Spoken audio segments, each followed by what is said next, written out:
Como tal, fue miembro de la Unión de Marxistas Independientes y dirigente de la huelga universitaria de 1952.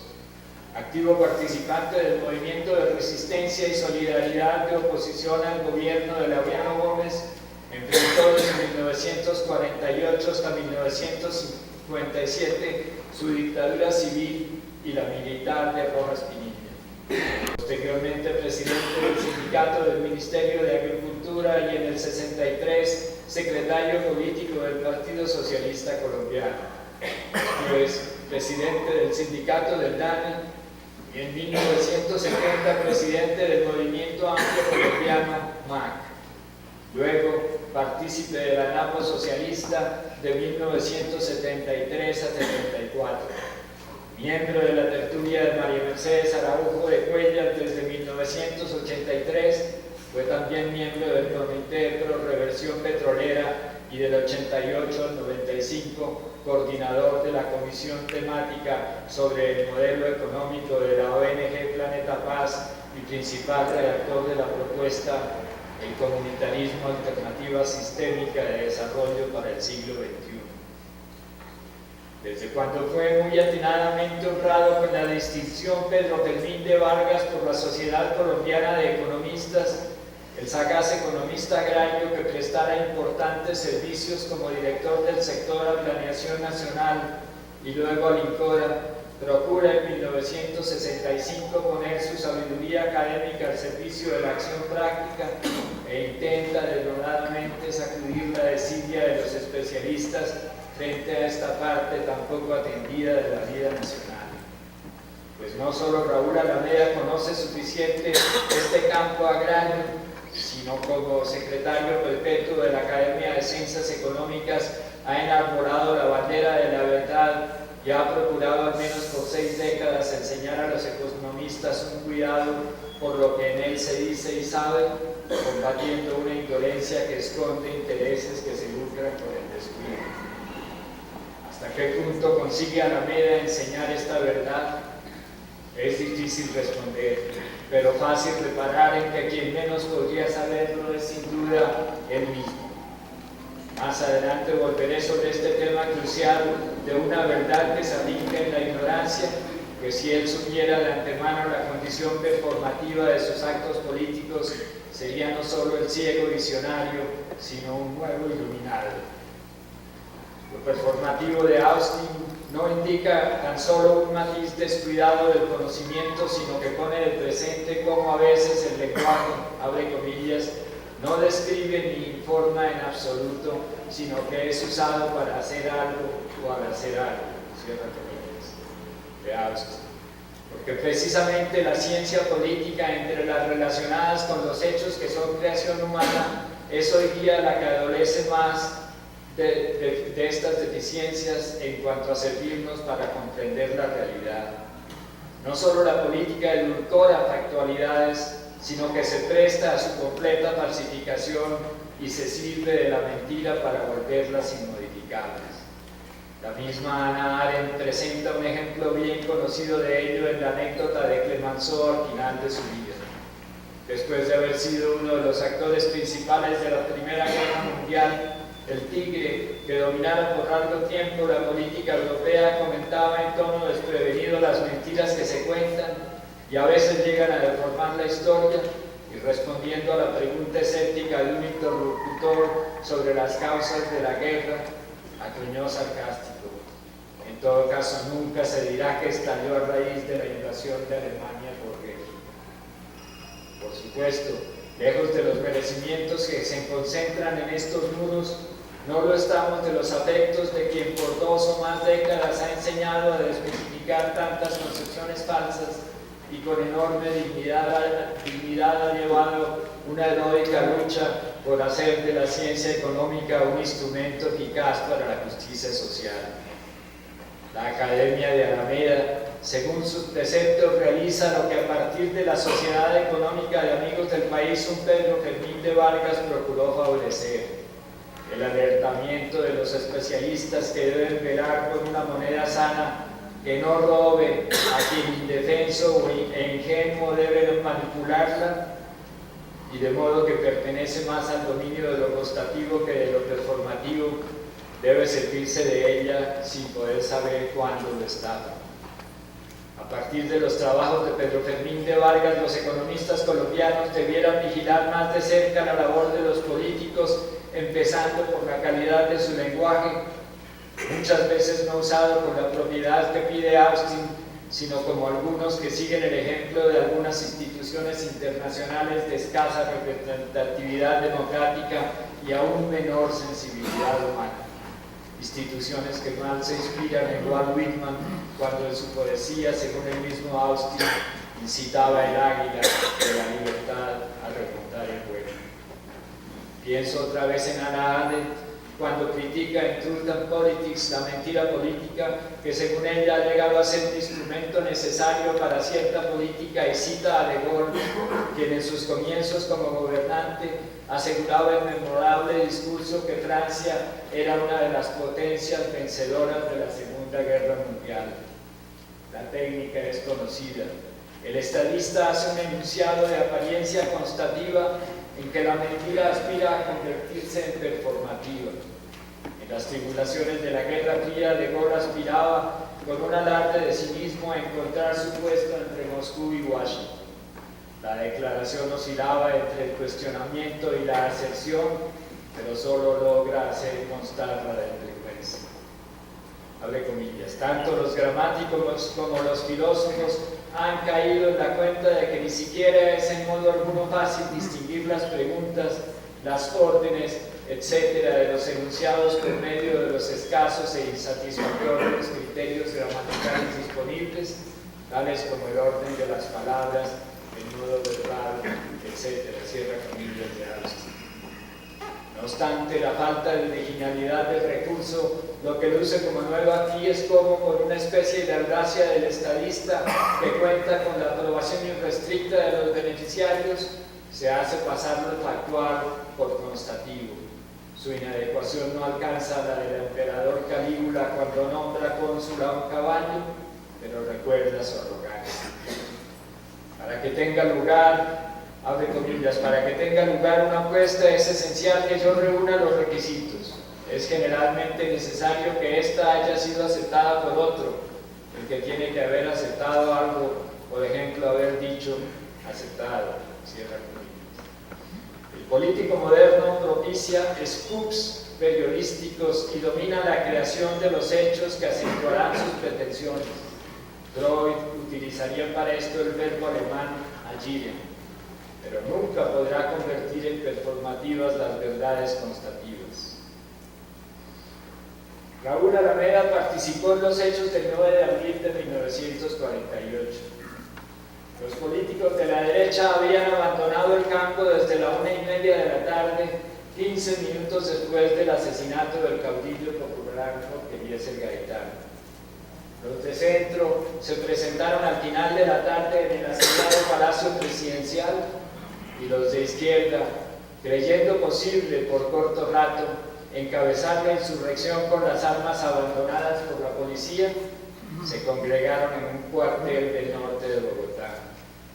Allí concurrimos todos cuantos por algún instante creímos posible el cambio social. Fidel Castro, delegado cubano a una reunión panamericana de estudiantes que había organizado la CGT, Confederación General de Trabajadores, estaba allí, aterrado de la amplitud e intensidad del levantamiento, y preveía la masacre subsiguiente. Una semana después regresaría a Cuba protegido por el gobierno de su país, que envió un avión a recogerlo, pero nunca olvidaría a uno de los estudiantes a quien conoció y admiró, Raúl, abre comillas, era el único que hubiera dado la vida por el pueblo de haberse organizado la fuerza insurrecta, cierra comillas. A los dos, la vida les ofrecería diferentes caminos de performación de sus ideales revolucionarios, tan diferentes como los descritos por Austin, cuyos ejemplos de performativos son de dos órdenes: el del mando, que performa, en verbos que la primera persona conjuga en el presente del indicativo, y el del amor, cuya performación El refrán popular reconoce siempre como efectiva: obras son amores y no buenas razones.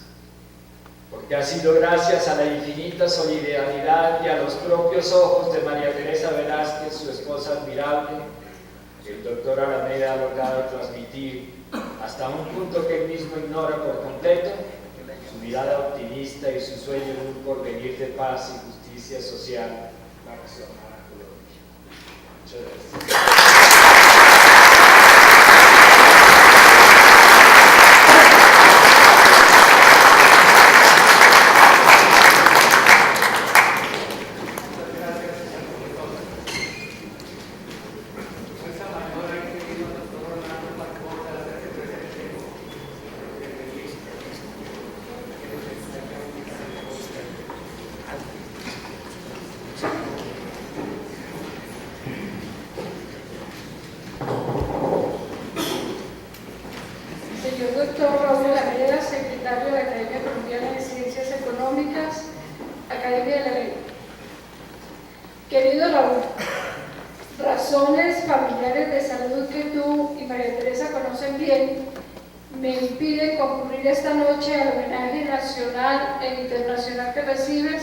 Al que quise contribuir en persona hasta el último momento. Nada más justo y oportuno que este evento en el que se hace reconocimiento a un trabajo brillante, serio, dedicado y de largo aliento, que refleja el inicio, desarrollo y apogeo de las ciencias económicas colombianas. No solo por lo que has escrito y expuesto en tantas diversas ocasiones, sino también por tu constructiva constancia en la Academia Colombiana que hoy te acompaña en pleno. Es oportuno el homenaje porque tú representas al intelectual comprometido con el progreso de los pueblos, aquellos que han sido por lo regular olvidados por los gobernantes. Buena falta nos hacen los colegas como tú, que siempre han mostrado salidas a las crisis e insistido en la permanente vigencia de las utopías que seguimos necesitando ahora más que nunca. Te necesitamos en estas tareas y por eso me alegra que sigas vigoroso con nosotros como siempre te hemos conocido. Recibe mis más sinceras felicitaciones por los honores que recibes y un fuerte abrazo de amistad. Espero verte pronto para comentar tan feliz acto. Agradezco también al amigo Rubén Darío Undria por el honor que me hace de llevar este mensaje personalmente y excusarme ante la distinguida audiencia. Muy cordialmente, Orlando Faust Borda.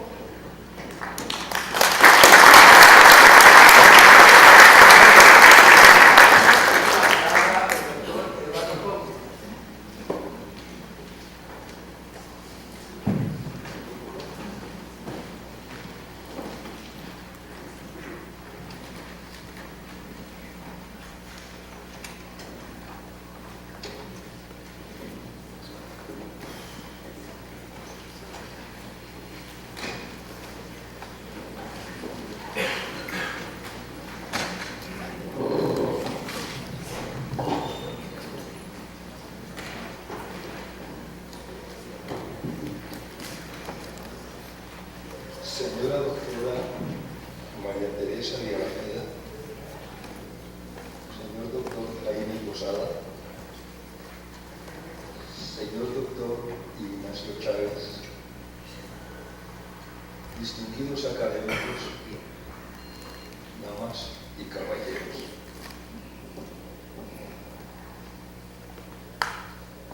Ya la vida y la obra de Raúl ha sido exaltada en forma muy brillante, por cierto, por mis ilustres antecesores. Mi presencia aquí obedece a razones muy personales. Vengo a rendirle culto a una amistad de muchas décadas, amistad inquebrantable y hermosa.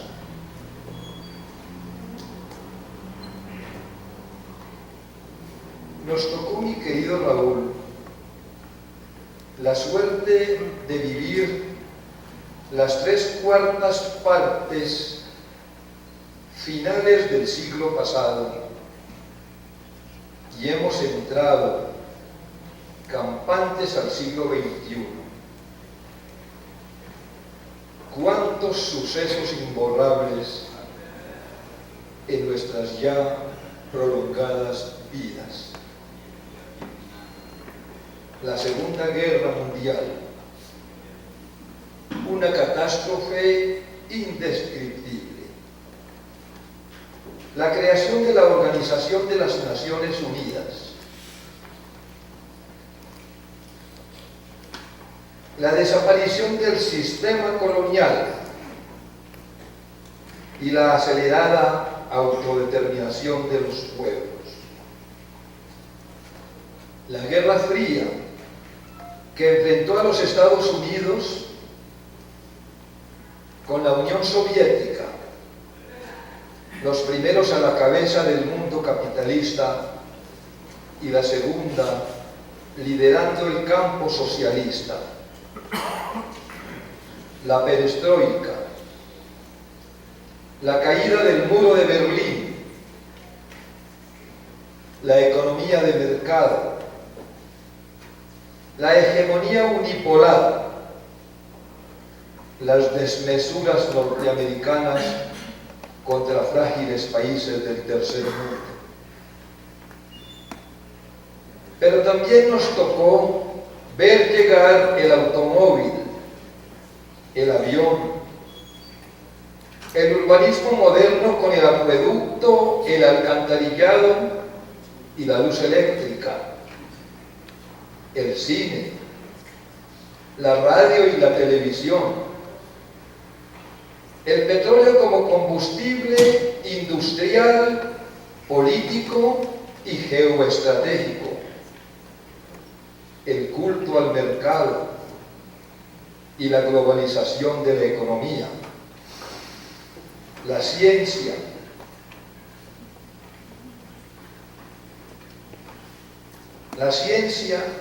de la cultura y del derecho,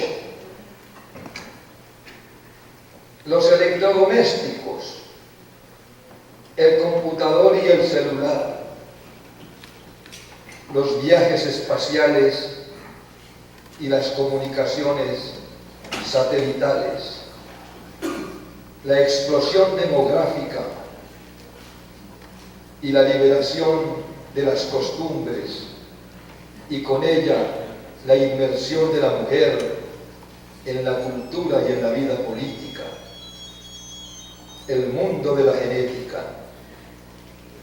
En una palabra, un salto inconmensurable en la ciencia, la tecnología, la política, la economía y el derecho, y consecuencialmente una nueva civilización y una nueva sociedad. Todo ello nos llegó, admirado Raúl, dentro del espacio de tiempo de nuestras vidas. Poca cosa. Y en Colombia, ¿qué vimos transcurrir? El 9 de abril de 1948, que según frase manoseada, traída y llevada, partió la historia de nuestro país en dos.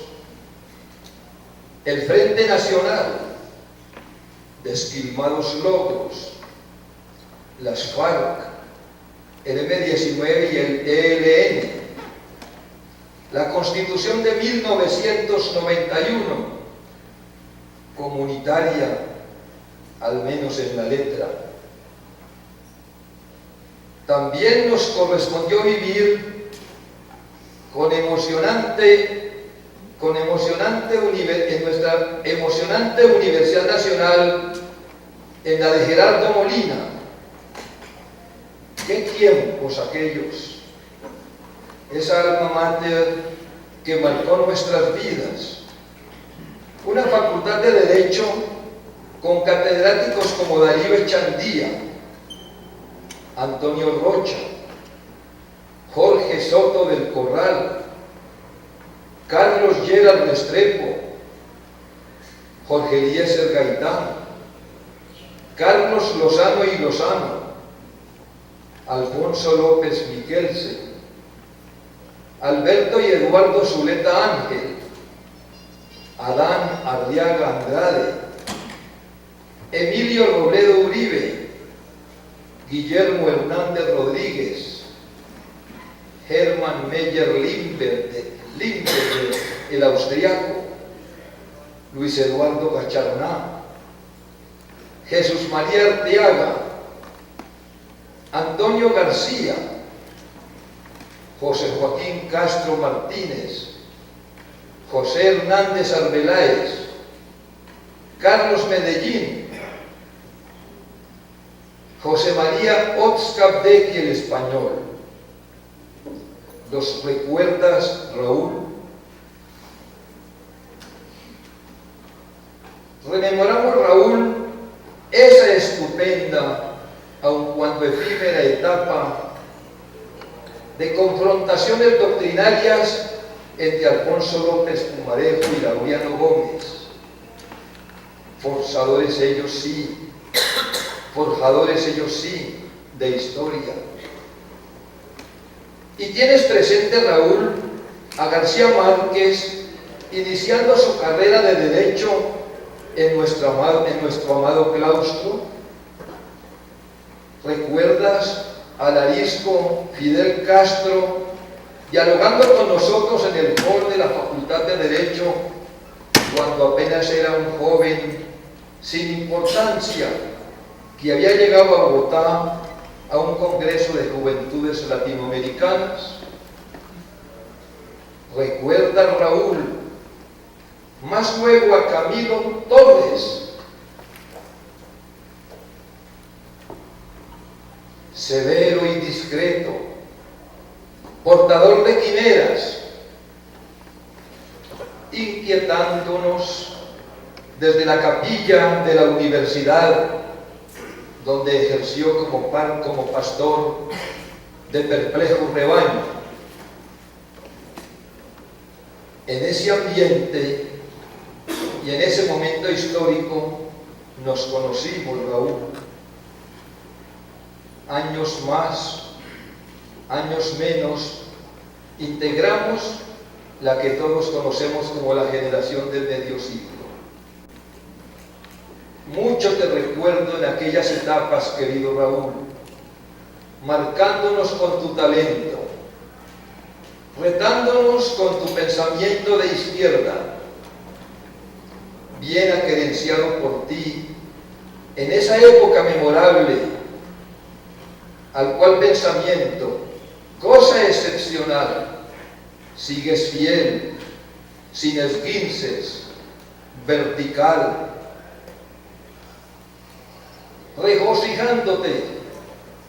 regocijándonos con tu ejemplo de acerado y noble alcurnia. Para graduarme escribí una tesis en la cual proponía la creación de una Corte Panamericana de Justicia.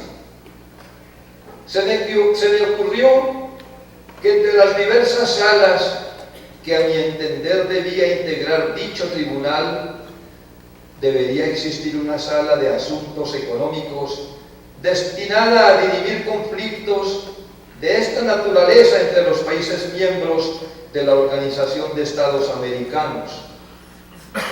Acudí a tus talentos en búsqueda de tus luces. Fue tan inmenso tu aporte que mi tesis de grado fue laureada. La importancia de mi monografía se debió extraordinariamente a tu colaboración. Desde el fondo de mi alma siempre tuve, desde entonces, admiración inquebrantable y gratitud sin mácula para contigo. Y a lo largo de nuestras ya prolongadas vidas, muy bien vividas. He seguido tus pasos. Siempre te he visto arriba, muy alto, en el mundo del pensamiento, admirado, respetado y querido por todos. Tú sí, en esta tierra de falsos ídolos, tú sí, mi ejemplar Raúl, eres de verdad importante. Importancia intrínseca, nunca ficticia, creada gracias a tu talento y a tu carácter. Todos admiramos tu integridad moral, la fuerza de tu espíritu y tus excelsos dones de humanista. En la Biblia, en el libro de Ezequiel, aparece una parábola inquietante, extraña y a la par hermosa. Víctor Hugo, en su semblanza de Shakespeare, la recoge para desentrañar su profundo sentido. Dice el profeta: allí donde él estaba, hacia allí todos miraban. Hacia donde él se movía, todos iban. De su verbo, todos disfrutaban. De su ejemplo, todos acrecentaron su espíritu. Era el líder, era el creador, era el conductor, era el maestro. Hace 2500 años Ezequiel se atrevió a describirte y a admirarte como un paradigma, mi querido Raúl. ¿Sabe, Raúl, cuál es el origen de tu apellido? Alameda en árabe es el plural de álamo. Este hermoso sustantivo entre los semitas significa columna, columna erguida, columna recta. Al álamo lo equiparan por su verticalidad, con la fuerza y esbeltez de la columna. Álamo, enhiesto, erguido, creciendo hasta los cielos, bien enraizado en la tierra, enriqueciéndose de sus sabias, hecho para acogernos bajo su sombra. Tú, Raúl, eres un álamo, el más esplendoroso en la Alameda.